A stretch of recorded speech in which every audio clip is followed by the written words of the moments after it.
স্বল্প সওয়াব না, এটা কিছু কিছু আমলের মধ্যে আল্লাহ তাআলা রেখেছেন। নবী আলাইহিস সালাম বিভিন্ন হাদিস আমাদেরকে বলেছেন। এর ভিতরে একটা হলো ইশরাক।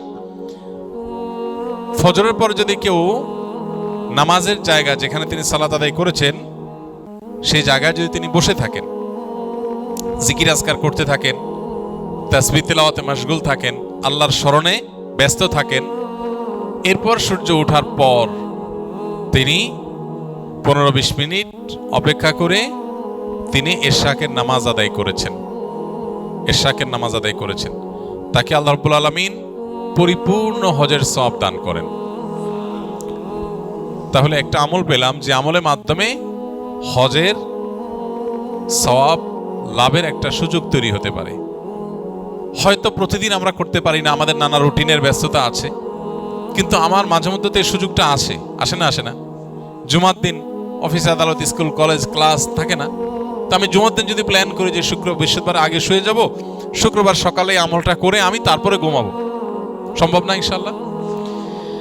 দ্বিতীয়ত, ফজর নামাজের জন্য যদি কেউ মসজিদে যায়, ফজরের গুরুত্ব বুঝে কোনো পুরুষ মসজিদে ফজর নামাজ আদায় করবার জন্য গমন করলো, তাকে আল্লাহ রাব্বুল আলামিন এই যে কষ্ট উপেক্ষা করে, শীতের সময় শীতের কষ্ট, গরমের সময় ছোট রাত, এই ছোট রাতে ঘুম কোরবানি করে যথাসময় উঠে খুব এহতেমামের সাথে যথাসময়ে মসজিদে চলে গেল, এই ফজরের জন্য মসজিদে যাওয়ার এই স্যাক্রিফাইসটা যে করলো, আল্লাহ তাকেও হজের পরিমাণ সওয়াব দান করেন। ঠিক একইভাবে ওমরাতুন ফি রমাদান তাআদিলু হাজ্জাহ, নবী রাসূলুল্লাহ সাল্লাল্লাহু আলাইহি ওয়াসাল্লাম বলেছেন, রমজানে যদি কারোর উমরা করার তৌফিক হয় সেটা একটা হজের সমান হয়। এই জন্য নিয়ত করি, চেষ্টা করি, আল্লাহ যদি কখনো তৌফিক দেয়, টাকা পয়সার ব্যবস্থা করে দেয় আল্লাহ, ইনশাআল্লাহ রমজানে উমরা করব। আরেকটা আমল হলো, যদি কেউ মসজিদে ইলম অর্জন করার উদ্দেশ্যে যায়, এই যে আপনারা এসছেন, আসার সময় যদি নিয়ত থাকে যে আমি কোনো দ্বীনি বিষয় শিখব, কোরআন হাদিস সম্পর্কে জানবো, কিছু মাসাইল সম্পর্কে অবগত হব, কোরআন বা হাদিসের দার্স থেকে আমি ইলম হাসিল করব, দ্বীন জানবো, ইলম হাসিলের উদ্দেশ্যে মসজিদে যায়, মসজিদে কোনো দ্বীনি প্রোগ্রাম হবে, গিয়েছে শুধু দ্বীন জানার জন্য, দ্বীনের ইলম হাসিলের জন্য, ইলম অর্জনের জন্য যদি কেউ মসজিদে যায়, তাকেও আল্লাহ তাআলা হজের সমান সওয়াব দান করেন। ঠিক একইভাবে কেউ হজ করার নিয়তে সাদেকাহ রেখেছে, পরিপূর্ণ নিয়ত রেখেছে এবং নিয়ত অনুযায়ী সে ইনিশিয়েটিভ নিয়ে ফেলেছে যে হজ করবে, ব্যবস্থা গ্রহণ করেছে, উদ্যোগ নিয়েছে, বাট কোনো কারণে সে করতে পারল না, তো নবী আলাইহিস সালাম বলেছেন, মান হাম্মা বিহাসানাতিন ফালাম ইয়ামালহা, যে ব্যক্তি কোনো ভালো কাজ করবার পাক্কা নিয়ত করেছে কিন্তু করতে পারল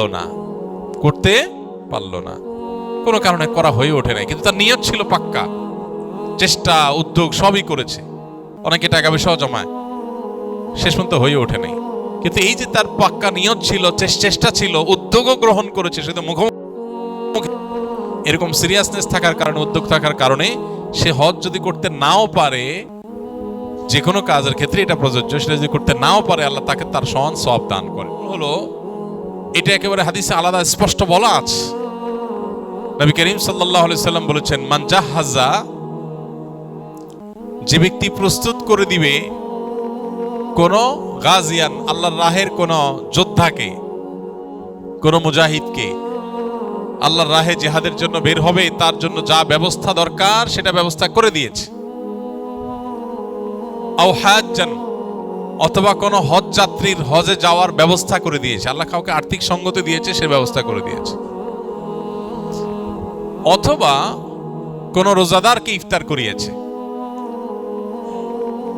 অথবা এই যে আল্লাহর রাহে জিহাদে গেল বা হজে গেল, সেই মানুষগুলোর অগোচরে তাদের পরিবারের দেখভাল দেখাশোনা এটা করেছে। এই কাজটা আমরা অনেকেই করতে পারবো নাকি, যে হজে গেছে একজন, তার ফ্যামিলির লোকজনের যাতে অসুবিধা না হয় তাদের বলে রাখা, যে কিছু হলে বলবেন, আমি খেদমত করতে রাজি আছি, চেষ্টা করলেন করার জন্য। এই কাজটা করা যায় না অনেক ক্ষেত্রে, আলহামদুলিল্লাহ। এটা অনেকটা টাকার উপর নির্ভরশীল না সব সময়। এই কাজগুলো যারা করবে, হাদিসে আসছে নবী আলাইহিস সালাম বলেছেন, তাদেরকে এই কাজগুলো করনেওয়ালারা করে যে সওয়াব পাবে, এই কাজগুলোর সহযোগিতায় নেমে সেই সওয়াব পাওয়া যাবে। তার মানে হজে যাওয়া ব্যক্তির ব্যবস্থা করে দিলে কিংবা তার পরিবারের দেখভালের দায়িত্ব নিলে এর মাধ্যমে আল্লাহ তাআলা হজের সওয়াব দিবেন ইনশাআল্লাহ। আল্লাহ আমাদের সবাইকে বাইতুল্লাহর হজ ছাড়া যেন মৃত্যু না দেয়।